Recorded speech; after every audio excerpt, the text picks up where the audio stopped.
Welcome back, dreamers. Tonight marks the start of our new weekly theme. Together, we'll be diving deep into the dark side of technology, where innovation meets terror. From haunted networks to mind-controlling implants, tonight's story will make you question just how connected you really want to be. Remember, new videos drop every night at 8 p.m. Eastern Standard, so hit the subscribe button and join the conversation. Also, if you're a writer, I'm looking for 7 user-submitted stories for a future theme.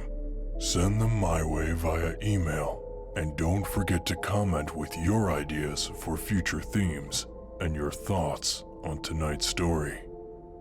It's time to get plugged in, dreamers.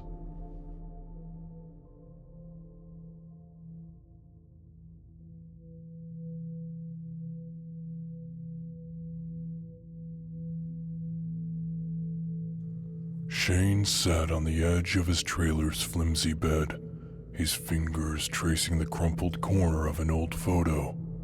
His father, Ryland, stared back at him, broad shoulders, a proud grin, and a twinkle in his eye that had long since faded. The man in the photo had been gone for years before his body finally caught up. Shane folded the picture and shoved it into his pocket. Good riddance, he muttered to himself, feeling the weight of the words settle in his chest. It wasn't grief. Not exactly. Relief? Maybe. The trailer creaked as he stood, its cheap paneling groaning with every step. He glanced at his phone, its screen frozen on a buffering icon. No service, it taunted. Shane sighed. Rural Wisconsin had its perks: quiet nights, no neighbors, and the kind of solitude he'd craved for years. But reliable internet wasn't one of them. By mid-morning, Shane was on the road, his second-hand truck coughing protest as it wound its way towards the nearest city. The drive was monotonous, punctuated only by the occasional roadside diner or gas station advertising cheese curds. He hadn't reached Wisconsin before moving. All he knew was it was far away from the city, far away from the hospital rooms, and far away from Ryland's dying gasps. The cell phone store was tucked into a strip mall between a payday loan office and a shuttered video rental. Its fluorescent sign buzzed faintly, the words "Connected World" flickering as if they were unsure of their own existence. Shane pushed open the door, and a bell jingled overhead.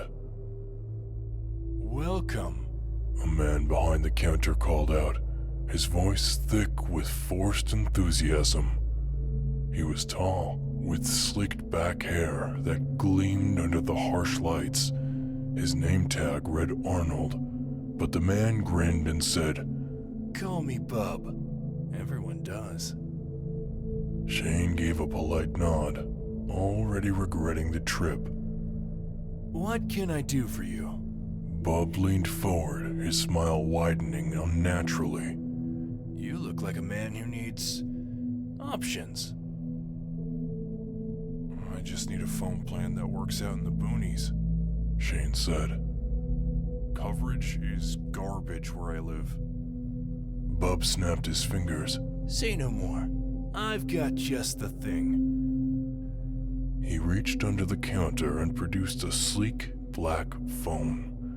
Its surface so polished it seemed to absorb the light.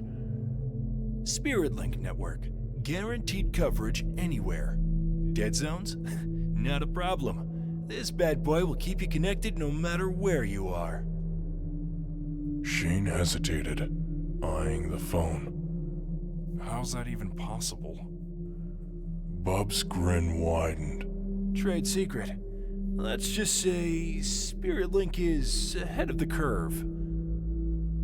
The man slid a contract across the counter, its pages thick and densely packed with text.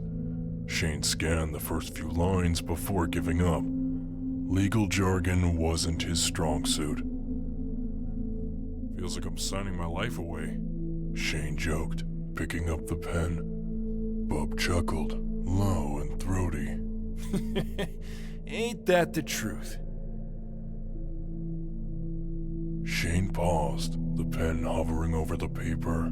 Something about the man's tone made him uneasy, but the thought of driving back to his trailer with no internet was way worse. He signed his name in all of the required spots, feeling a strange sense of finality with each stroke of the pen. Bub clapped his hands together. You're all set. Enjoy the perks of Spirit Link Network, my friend. He handed Shane the phone, his grin never faltering. The drive back felt shorter, though Shane couldn't shake the feeling of being watched. He chalked it up to the caffeine jitters from the gas station coffee. By the time he reached his trailer, the unease had faded, replaced by excitement. The phone worked perfectly. Within minutes, he was streaming movies, downloading games, and scrolling through social media with a speed he hadn't experienced in years. For the first time in a long time, Shane felt free. That night, he fell into a deep sleep, his dreams vivid and strange. He saw his father, not the frail man he'd been in the end, but the strong, commanding figure from his childhood. Ryland stood at the edge of a vast, black expanse, his mouth moving as if he were trying to speak, but no sound came out. Shane woke with a start, his heart racing. The phone on his nightstand buzzed, its screen lighting up with an unknown number. He hesitated before answering. Hello? Heavy breathing cracked through the phone. Shane frowned, glancing at the screen again. Who is this? The breathing stopped, replaced by a low, guttural whisper. You shouldn't have signed. Shane's stomach dropped. What? The line went dead. He stared at the phone, his pulse pounding in his ears. It was probably a prank, he told himself. Some weirdo with the wrong number. But deep down, a part of him knew better. The phone buzzed again, the same number flashing on the screen. Shane's hands trembled as he declined the call, tossing the phone onto the bed like it might just bite him. He sat there for a long time, staring at the device as if it might spring to life. The room was silent, save for the faint hum of the trailer's ancient refrigerator. But in the back of his mind, Shane could still hear the whisper, looping over and over, like a warning he didn't yet understand.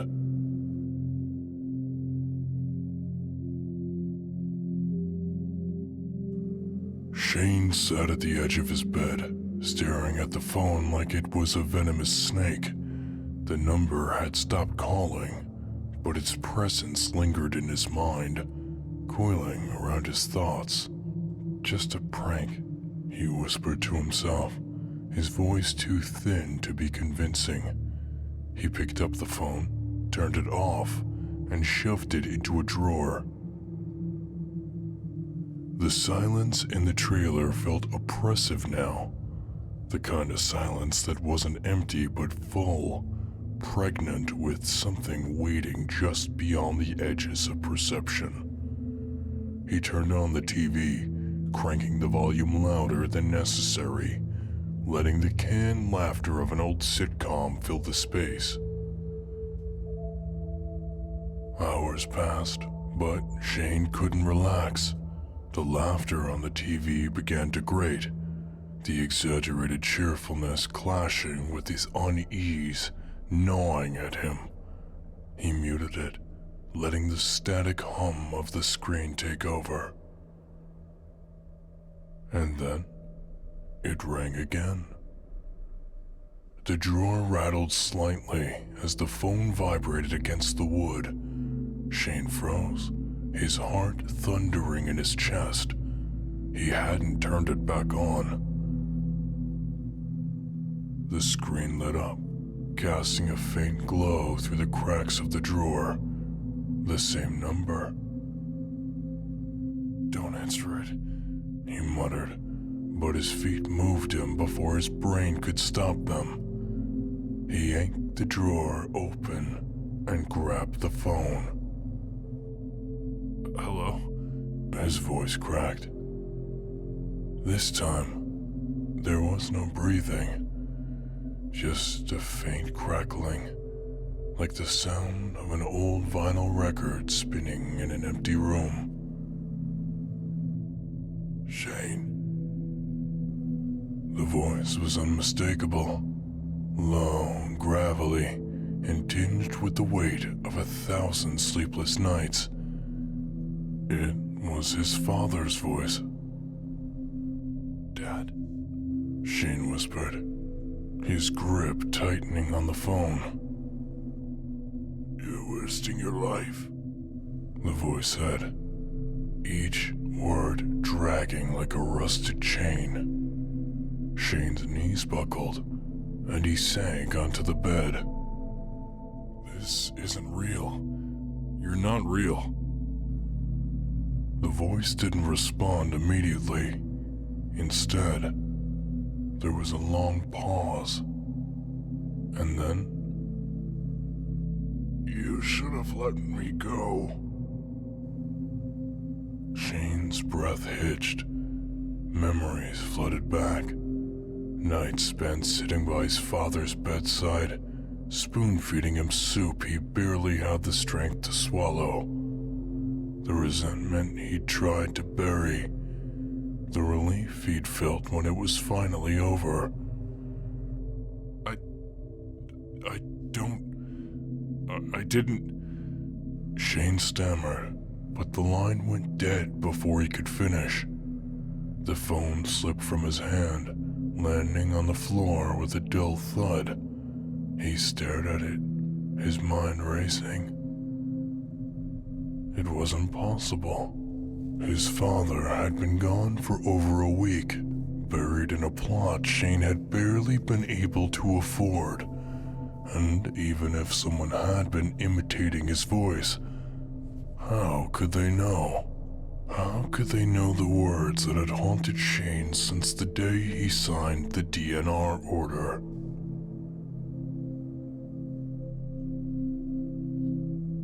The next few days passed in a blur. Shane tried to ignore the phone, leaving it in the drawer and relying on his old laptop for entertainment. But the calls didn't stop. The phone rang at all hours, the same unknown number flashing on the screen. He started hearing the voice even when the phone wasn't ringing. Faint whispers echoing through the trailer, growing louder each night. One evening, Shane finally snapped. He grabbed the phone, his hand shaking as he pressed it to his ear. "What do you want from me?" he said angrily. "You wasted your life," the voice said again, with a hint of anger. "You squandered your time." "Shut up!" Shane screamed. "You don't know anything about me?" The voice chuckled, a low, mirthless sound that sent a shiver down Shane's spine. "I know everything about you, Shane. Everything." regret every lie you've told yourself. The line crackled, and then another voice joined in. A woman's voice, soft and distant. Shane? His blood ran cold. Who is this? It's your mother. The voice said, trembling with emotions. Oh, Shane. I'm so sorry. No, Shane whispered, shaking his head. No, you left. You don't get to call me now. You don't get to... I didn't leave. The voice interrupted, crackling with sorrow. I was taken. The phone burned hot against his ear, and Shane dropped it with a yelp. The voices didn't stop. They poured from the phone's speaker now, overlapping in a cacophony of whispers and sobs.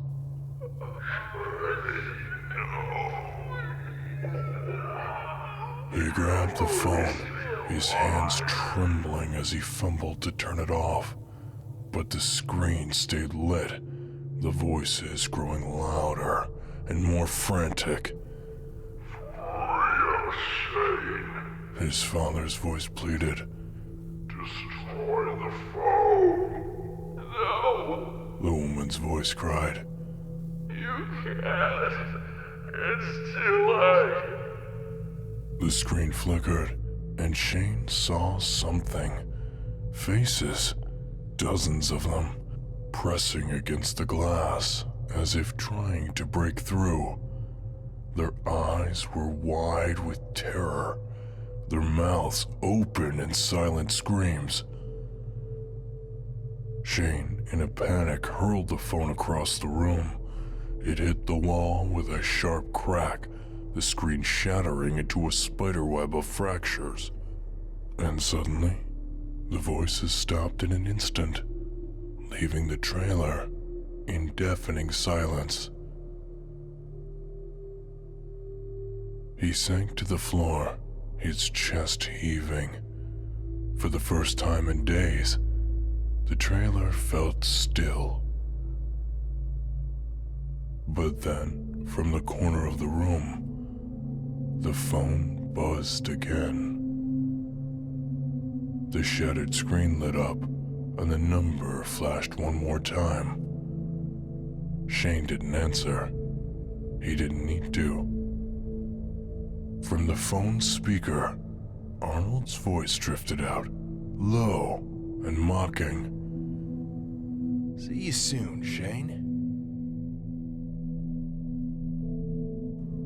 Shane stared at the phone, his breath shallow and his body trembling.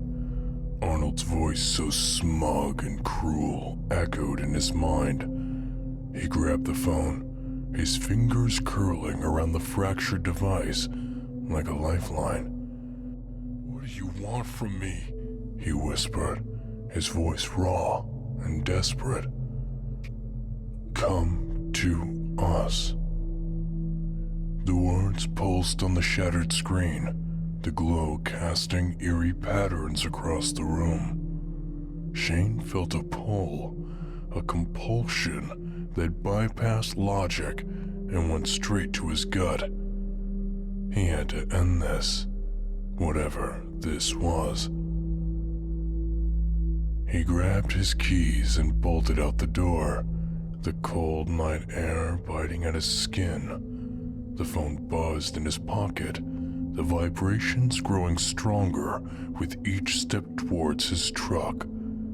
When he climbed inside, the dashboard lights flickered and the radio crackled to life. Keep driving, Shane. A voice whispered through the static. It wasn't his father or Arnold. It was something else, something ancient and wrong. Shane gritted his teeth and started the engine. The the GPS on his phone activated without his input, plotting a course to a location deep in the woods. He didn't recognize it, but the pole was undeniable. The drive felt endless, the dark road twisting and turning as the trees closed in around him. The radio continued to hum with faint voices, snatches of conversations, cries for help, and eerie laughter. Finally, the GPS chimed. "You have arrived." Shane killed the engine and stepped out, his breath fogging in the icy air. Before him stood a decrepit cell tower, its rusted frame looming like a skeletal hand clawing at the sky. The base of the tower was surrounded by a tangle of wires and machinery, humming with a faint, unnatural glow. The phone in his pocket buzzed violently, and he pulled it out. The screen displayed a single word: "Enter."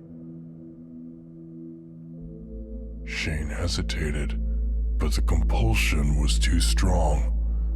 He approached the tower, stepping over the wires that seemed to writhe like living things.